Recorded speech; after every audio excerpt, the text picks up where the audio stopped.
Cricket കണ്ടുകൊണ്ടിരിക്കുമ്പോൾ സച്ചിനൊരു bowler ചെയ്യുമ്പോൾ കണ്ണടച്ചിട്ട് അത് എടുക്കാൻ പോലും പറ്റില്ല. അപ്പോൾ ഹാർഡ് കോർ ഫസ്റ്റിൽ സച്ചിൻ ഫാനാണ്. അപ്പോൾ അത് എല്ലാവരെയും പോലെ. അപ്പോൾ അതിന് ശേഷം എനിക്കിപ്പോൾ ഞാൻ ഭയങ്കര പ്രൗഡാണ് സഞ്ജു കരിയർ. അപ്പോൾ സഞ്ജു കരിയറിൽ ഭയങ്കര ഒരു രസമുള്ള മാർക്ക് ഉണ്ടാക്കണം എന്ന് ഉള്ളൊരു വെൽവിഷറാണ് ഞാൻ ശരിക്കും.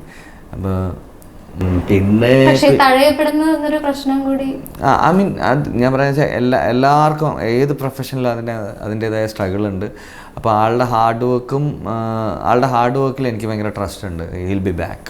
ഇപ്പോൾ ഒരുപാട് സൗഹൃദമുള്ള ആളാണോ അതോ കുറച്ചുകൂടി കാമാൻ കമ്പോസ്ഡ് ആയിട്ടിരിക്കുന്ന ആളാണോ? അയ്യോ അല്ല.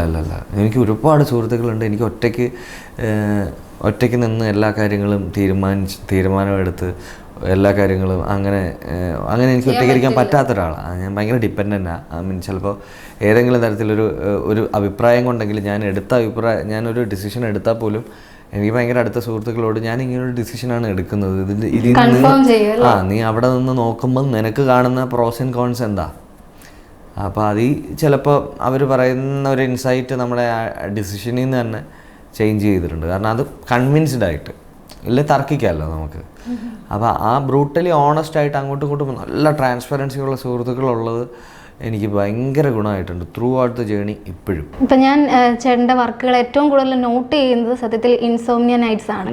അത് മെയിനായിട്ട് കരിക്ക് ഫ്ലിക്കിൻ്റെ ചാനലിൽ ഒരു വീഡിയോ വരുന്നു. അതെന്താണെന്ന് കാണാനുള്ളൊരു കൗതുകമായിരുന്നു തുടക്കത്തിൽ. സത്യം പറഞ്ഞാൽ തുടങ്ങിക്കിട്ടാൻ ഒരു ടൈം എടുത്തു. കാരണം കരിക്ക് സാധാരണ കൊടുക്കുന്ന ആ ഒരു കോമഡി വൈബ് ആയിരുന്നില്ല ആ ഒരു വീഡിയോയുടെ തുടക്കത്തിൽ. പക്ഷെ തുടങ്ങിക്കഴിഞ്ഞപ്പോൾ ആ ഒരു എൻഡ് ഗെയിം വരെ എത്തിക്കാനുള്ള ഒരു ആവേശം ഉണ്ടായിരുന്നു. ശരിക്കും ആ ഒരു വീഡിയോയുടെ ഏറ്റവും ഒടുവിൽ പറയുന്നൊരു കാര്യമുണ്ട്, ശരിക്കും വട്ടുപിടിച്ചിട്ടുണ്ടോ, ഉറങ്ങാൻ പറ്റില്ലടാ എന്ന് പറയുന്നൊരു സംഭവമുണ്ട്. അപ്പോൾ ശരിക്കും ആങ്കറിങ് ജോലിയിൽ നിന്ന് ഇറങ്ങി സിനിമയിലേക്ക് വരുന്നു. അപ്പോൾ കുറേ ഇൻസെക്യൂരിറ്റീസ് ഉണ്ട്.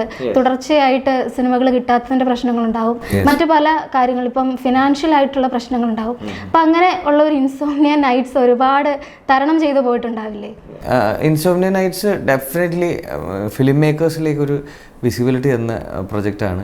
സ്റ്റിൽ ഞാൻ അതിലിപ്പോൾ ഡിപ്രഷൻ, അപ്പോൾ എന്നോട് ചോദിക്കും ഒരു ഓപ്പർച്യൂണിറ്റി ഇല്ലാതിരുന്ന കാലഘട്ടങ്ങളിലെ ഏതെങ്കിലും ഡിപ്രസീവ് മൊമെൻ്റാണോ അത് ഉണ്ടാകാൻ കാര്യം? എനിക്കെന്താ വെച്ചാൽ ഞാൻ ഭയങ്കരമായിട്ട് ഷെയർ ചെയ്യുമായിരുന്നു. അപ്പോൾ ഞാൻ എന്തോ ഒരു കാര്യം ഭയങ്കരമായി ഇരുന്ന് ആലോചിച്ച് അവിടെ നിൽക്കുമ്പോൾ എനിക്ക് മനസ്സിലാവും ഭയങ്കര ബാഡ് തോട്ട്സ് ആണ്, അതുകൊണ്ട് ഞാൻ എഴുന്നേൽക്കേണ്ടതുണ്ട്. ഞാൻ എഴുന്നേറ്റ് ഭയങ്കര സുഹൃത്തുക്കളോട് ഞാൻ ഷെയർ ചെയ്യുമായിരുന്നു. അപ്പോൾ എനിക്ക് തോന്നുന്നു വെച്ചാൽ നല്ലൊരു 10 സുഹൃത്തുക്കളുണ്ടെന്ന് വിചാരിച്ചു. അപ്പോൾ നമ്മൾ 10 പേർക്ക് ഒരേ സമയത്ത് ബാഡ് ടൈംസ് ആയിരിക്കില്ല. ആർക്കെങ്കിലുമൊക്കെ ചിലപ്പോൾ ശ്രീഷ ബെറ്റർ ഒരു സ്ഥലത്തായിരിക്കും നിൽക്കുന്നത്, അപ്പോൾ ചിലപ്പോൾ എന്നെ ഹെൽപ്പ് ചെയ്യാൻ പറ്റും.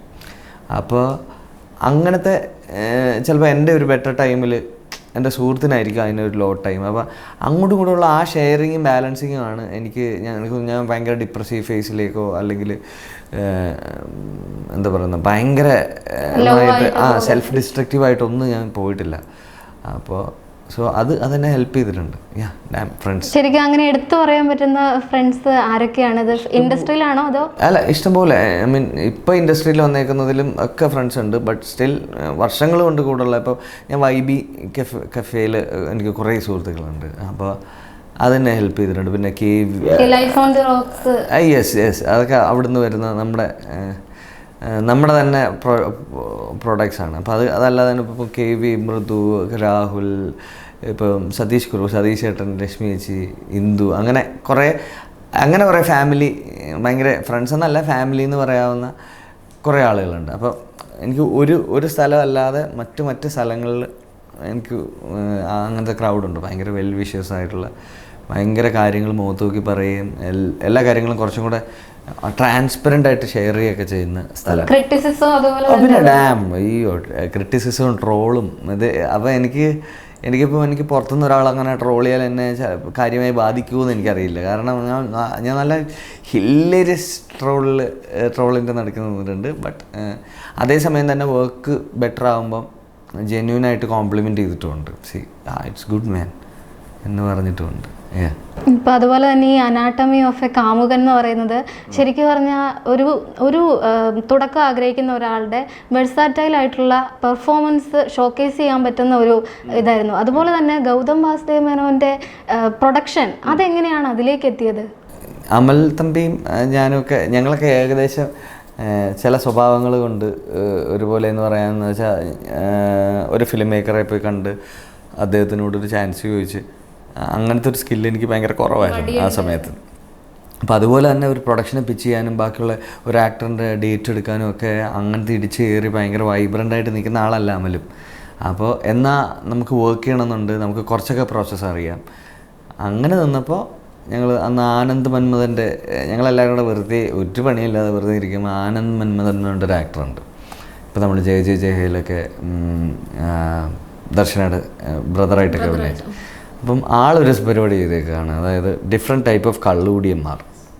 അപ്പം ഞാൻ പലതും ഇങ്ങനെ കണ്ട് അപ്പോൾ അതിൽ നമുക്ക് വീണ്ടും വീണ്ടും വിസിറ്റ് ചെയ്ത് ജോക്ക് എടുക്കാൻ പറ്റുന്ന കുറേ ഏരിയ നല്ല രസമായിട്ട് ആൾ പെർഫോം ചെയ്ത് വെച്ചിട്ടുണ്ട്. അപ്പോൾ ഞാൻ പറഞ്ഞ് കണ്ടോ അയാൾ ഒറ്റയ്ക്ക് ഇത്രയും കാര്യം ചെയ്തതാണ്. അപ്പം നമുക്ക് അവസരം കിട്ടിയില്ല, ഇതില്ല എന്ന് പറഞ്ഞ് നിൽക്കാതെ നമുക്ക് എന്തെങ്കിലും ചെയ്തുകൂടെ? അതും സോഷ്യൽ മീഡിയ എന്ന് പറയുന്നൊരു പ്ലാറ്റ്ഫോം നമ്മുടെ കയ്യിലുണ്ടല്ലോ. അപ്പോൾ പറഞ്ഞ് ഡിഫറെൻറ്റ് ടൈപ്പ് ഓഫ് കാമുകന്മാർ പെട്ടെന്ന് ഇങ്ങനെ പറയുന്നു. എല്ലാവരുടെയും മനസ്സിലുള്ളതും അവർ പല സമയത്തായിരുന്നതും അവർ കോളേജിൽ പഠിച്ചപ്പോൾ കണ്ടതും എല്ലായിടത്തും ഇങ്ങനെ പറക്കിയിടുന്നു. എന്നിട്ട് അതിൽ നിന്ന് നമ്മൾ ഓരോന്ന് സെലക്ട് ചെയ്യുന്നു. അങ്ങനെ എന്നിട്ടത് ഈ ഏരിയയിലെ പ്ലേ നമ്മൾ ജസ്റ്റ് എഴുതുന്നു. എന്നിട്ട് ഒറ്റ ദിവസം അങ്ങ് ഷൂട്ട് ചെയ്യുക ചെയ്തത്. വയനാട് പോയിട്ടാണ് ഷൂട്ട് ചെയ്തത്.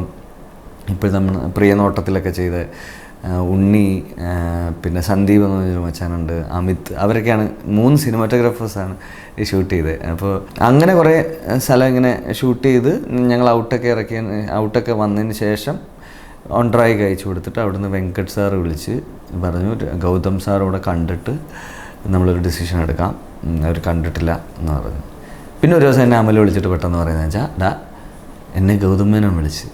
ഞാൻ പറഞ്ഞൊന്ന് പോടാ അവിടെ നിന്ന്.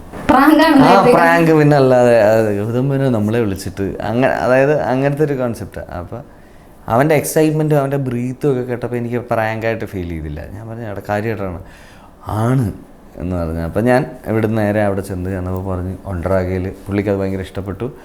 അപ്പം പുള്ളിയുടെ ടീമിനെയും കാണിച്ചു, അവരും അപ്രൂവ് ചെയ്തു. സോ നമ്മൾ ഒണ്ടറാഗയിൽ അത് പ്ലേസ് ചെയ്യുന്നു.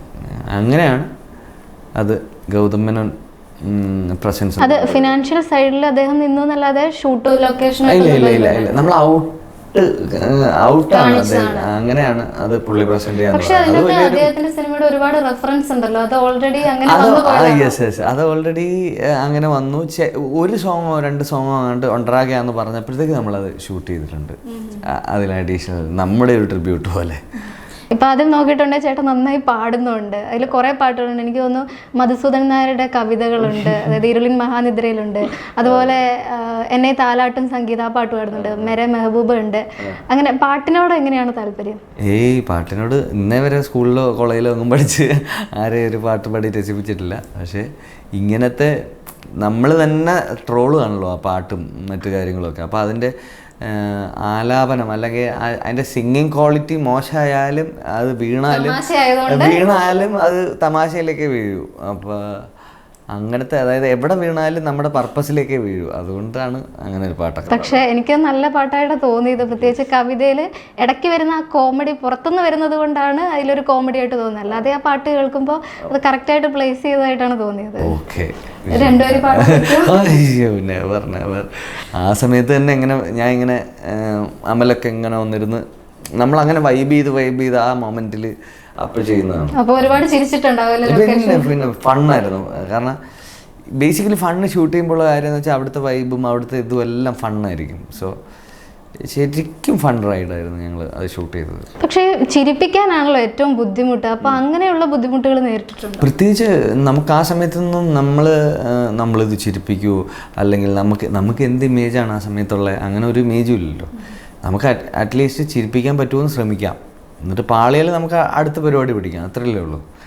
അപ്പോൾ ഫെയിൽ ചെയ്യുമ്പോൾ തന്നെ ഒന്നും ലൂസ് ചെയ്യാനില്ല. സോ വൈ നോട്ട് എന്നുള്ളതാണ്.